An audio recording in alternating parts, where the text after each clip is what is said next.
For years, investors who wanted to preserve their capital have consistently turned to one instrument: Treasury securities, or Treasuries.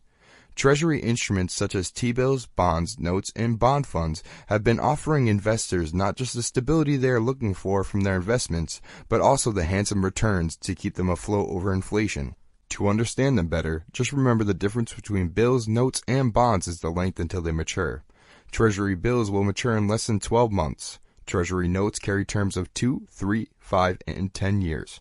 Treasury bonds take the longest to mature at 30 years. As you can see, bonds mature longer than notes, more than 10 years, and the government usually sells them in large increments from $100,000 or more to various financial institutions.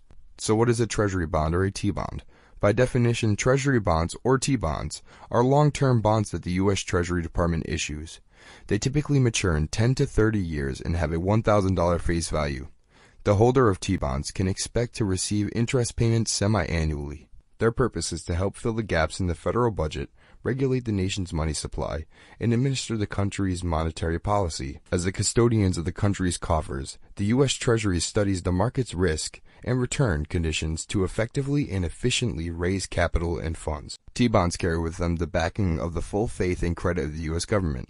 This gives T-bonds a general risk-free status in the investment market. However, due to the absence of default risk and the presence of high liquidity, Treasuries can get away with offering the lowest yields. T-bonds are the benchmarks of the fixed income asset class. If you study the profile of Treasury investors, you will notice that institutional investors account for the majority of the market.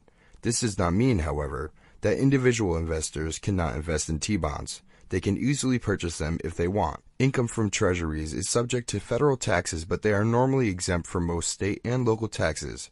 This is a welcome relief for some investors, especially those who live in states with higher taxes. Overall, Treasuries may provide slightly higher returns than other securities with higher coupons, but are not federally tax exempt. That's it for now. On our website you can find more posts as well as calculators and other financial tools. Invest in Treasury bonds? We would love to know your thoughts, so feel free to share them with us in the comments below.